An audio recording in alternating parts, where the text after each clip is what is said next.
नमस्कार दोस्तों। आज हम प्रथम पीयूसी के 5वें अध्याय में डॉक्टर बी.आर. अम्बेडकर जी के 3 भागों में हमने अध्ययन किया है। आज चौथा भाग उनका देखेंगे। उससे पहले थोड़ा पिछली क्लास में क्या क्या हुआ था हम देखेंगे। तो अम्बेडकर जी लंदन से पढ़ाई करके MA, PhD, MSc, DSc और बार एट लॉ बनकर आए। यहाँ पे आने के बाद बहिष्कृत हितकर्मी सभा का संगठन किया। 1924 में उन्होंने समता सैनिक दल की स्थापना की और 24 जनवरी 1924 को बम्बई विधान परिषद में डॉक्टर अम्बेडकर ने बजट भाषण प्रस्तुत किया और अछूतों के संगठन के लिए वे सदा तत्पर रहे और एकत्र करके लड़ना प्रारंभ कर दिया और महाड़ नामक स्थान में घुसकर पानी पीकर वहाँ पर जीत हासिल की और इस वजह से वहाँ पे अम्बेडकर अछूतों का मसीहा बनकर बाहर निकले, ईमानदार नेता बने। इस तरह से हमने देखा और भारत की भावी शासन प्रणाली के लिए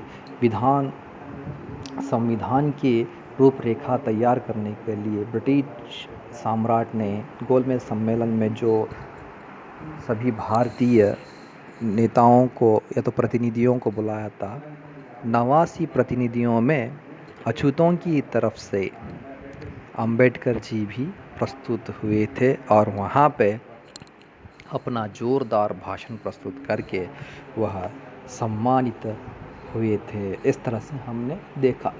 तो आगे की क्लास में हम यहाँ पर देखेंगे तो डॉक्टर अम्बेडकर गोलमेज सम्मेलन में डट कर लड़े, निर्भयता से गरजे और अछूतों के पृथक निर्वाचन का अधिकार पाने में सफल हुए।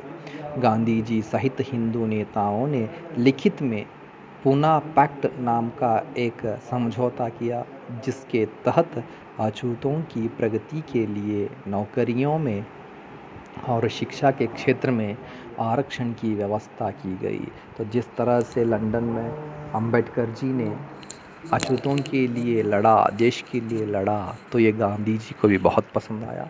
इसलिए गांधी जी भी तथा हिंदू नेताओं ने सब मिलकर लिखित रूप में पूना पैक्ट नामक एक समझौता करते हैं और उसमें अछूतों की प्रगति के लिए नौकरियों में या तो शिक्षा में आरक्षण की व्यवस्था करते हैं, मतलब रिजर्वेशन कोटा रखते हैं। तब से अब तक ये रिजर्वेशन कोटा चल रहा है। तो ये पूना पैक्ट का ही कारनामा है। इस तरह से हम यहाँ पर कहते हैं। 27 मई 1935 को उनकी पत्नी रमाबाई देहांत हो गया।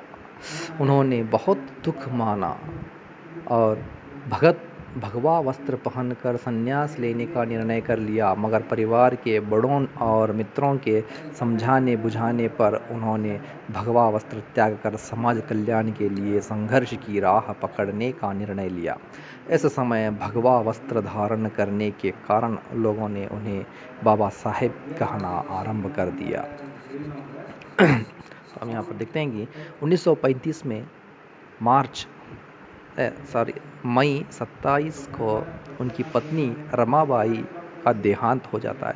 तो रमाबाई के देहांत के बाद अम्बेडकर जी बहुत दुखित होते हैं और दुख होकर ये जीवन त्याग कर भगवा वस्त्र पहनने की और संन्यास लेने का निर्णय कर लेते हैं। लेकिन इनके परिवार वालों ने, मित्रों और समाज के लोगों ने उन्हें समझा बुझा कर भगवा वस्त्र त्यागने का काम करते हैं, क्योंकि भगवा वस्त्र पहनेंगे तो इनका मसीहा नहीं रहेगा, ईमानदार नेता नहीं मिलेगा। इस वजह से समाज कल्याण के लिए संघर्ष की राह पकड़ने का निर्णय कर लेते हैं। तो तब भगवा वस्त्र धारण करने की वजह से ही उनको सभी लोग बाबा साहेब करके पुकारने लगे। तब से वह बाबा साहेब अम्बेडकर बन गए। इस तरह से हम यहाँ पर देख सकते हैं। बाबा साहेब गजब के पुस्तक प्रेमी थे। पुस्तकों को वे अपनी पत्नी और बच्चों से अधिक मानते थे। उनका पुस्तकालय किसी के भी व्यक्तिगत पुस्तकालय से बहुत विशाल था।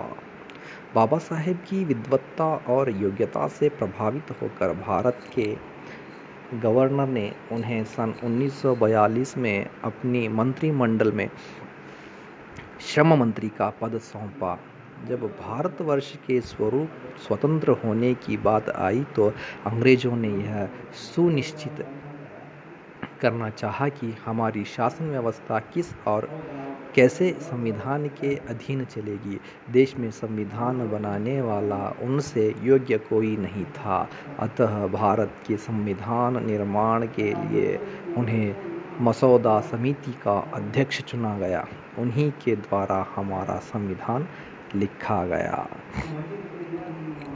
तो यहाँ पर हम देख सकते हैं कि 1942 में वे मंत्रिमंडल की सभा में श्रमिक मंत्री के पद पर नियुक्त हुए और वहाँ पे उन्होंने अपनी सेवा, देश की सेवा प्रारंभ कर दी थी। तो बाद में जब अंग्रेज़ सरकार को पता चला कि अब हमारा यहाँ पर बहुत दिनों तक दाना पानी नहीं चलने वाला है, तो उस वक्त शासन व्यवस्था सुव्यवस्थित चलने के लिए एक संविधान चाहिए और संविधान बनाने की रूपरेखा के लिए एक करड़ समिति चाहिए।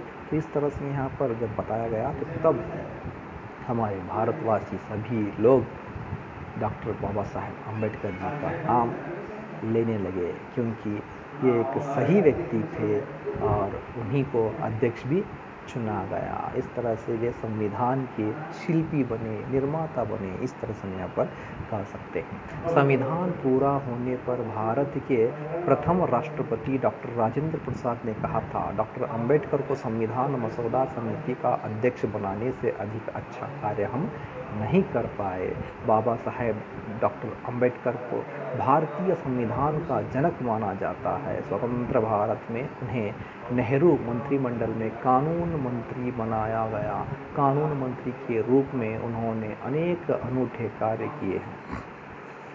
तो यहाँ पर देख सकते हैं कि गांधी जी ने इनका नाम रेकमेंड किया तो बहुत ही सुप्रसिद्ध होने लगे और संविधान को पूरा होने पर भारत के प्रथम राष्ट्रपति डॉक्टर राजेंद्र प्रसाद ने उनको यह कहा कि अंबेडकर की विद्वत्ता को देखकर संविधान मसौदा समिति का अध्यक्ष बनाने से अधिक हम उसे और कुछ अच्छा काम नहीं कर पाए। इनकी विद्वत्ता इतनी है कि हम कुछ भी उनके लिए किए या तो पोजीशन दी जाए वो कम है, ऐसे यहाँ पर बताते हैं। तो बाबा साहेब डॉक्टर अंबेडकर को भारतीय संविधान का जनक मानने लगे या तो भारतीय संविधान का शिल्पी मानने लगे। स्वतंत्र भारत में उन्हें नेहरू मंत्रिमंडल में कानून मंत्री भी बनाया गया। तो देखिए, जब स्वतंत्र भारत के मंत्रिमंडल में, नेहरू के मंत्रिमंडल में कानून मंत्री बने तो कानून मंत्री के रूप में उन्होंने बहुत सारे अनूठे काम किए हैं, अच्छे काम किए हैं, इस तरह से हम यहाँ पर कह सकते हैं। तो 24 अक्टूबर 1956 को उन्होंने अपने 5 लाख अनुयायियों के साथ भंते चंद्रमणि महाथेरो के हाथों बौद्ध धर्म की दीक्षा ली। वे बौद्ध बन गए। 6 दिसंबर 1956 को बाबा साहेब का परिनिर्वाण हुआ।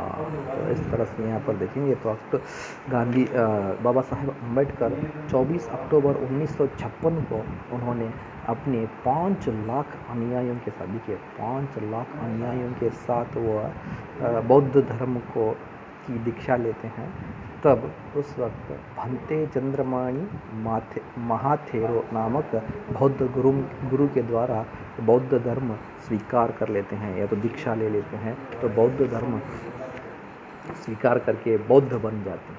6 दिसंबर 1956 को बाबा साहेब का परिनिर्वाण होता है, तो ये स्वर्गवास होते हैं। तो अंतिम क्षण गिनते हैं। तो दलितों के मसीहा एवं भारतीय संविधान के निर्माता डॉक्टर भीमराव अंबेडकर को मरणोपरांत भारत रत्न के सर्वोच्च सम्मान से विभूषित किए जाने पर देश में सर्वत्र हर्ष और संतोष प्रकट किया गया। तो देखिए, आखिर ऐसे महान व्यक्ति जब स्वर्गवास हो जाते हैं तो दलितों के मसीहा एवं भारतीय संविधान के निर्माता डॉक्टर भीमराव अंबेडकर को मरणोपरांत भारत रत्न प्रशस्ति देकर सर्वोच्च सम्मान से विभूषित करने के बाद आम जनता या तो भारत देश की जनता सर्वत्र हर्ष और संतोष प्रकट